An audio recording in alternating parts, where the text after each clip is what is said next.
Die Ukraine hat Behauptungen polnischer und anderer EU-Landwirte zurückgewiesen, dass Agrarexporte ihr Einkommen schmälern. Angesichts andauernder Proteste ist der ukrainische Handelsminister in Brüssel, um eine Lösung des Problems zu finden.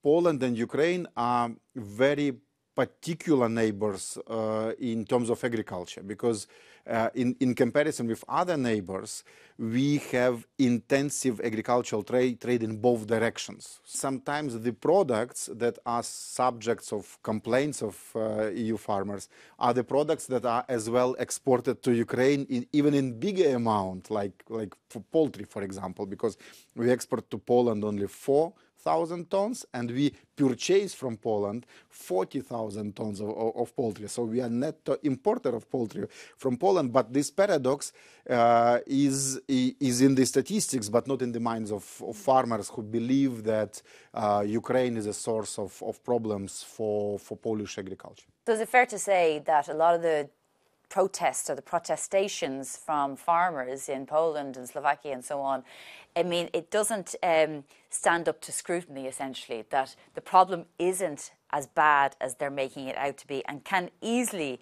actually be reconciled? If this problem is tackled in classical EU way, with analysis, figures, boring decisions, committees, etc., it can be tackled easily. But now we have like a new political era in the EU with a lot of protests, with a lot of emotions, and this is something new that we need to learn how to tackle, both within the EU and for Ukraine, because it will impact our accession process. And on that, are you confident that the EU has your back here, that it will defend the reality rather than the emotions? I really believe in EU institutions' experience on how to manage very contradicting interests. And this is exactly the topic of Green Deal, because Green Deal is let's say, is number one in ranking of protest of farmers across Europe. Ukraine is a solution for the problem of Green Deal and farmers, because Ukrainian farmers use less fertilizers, less pesticides.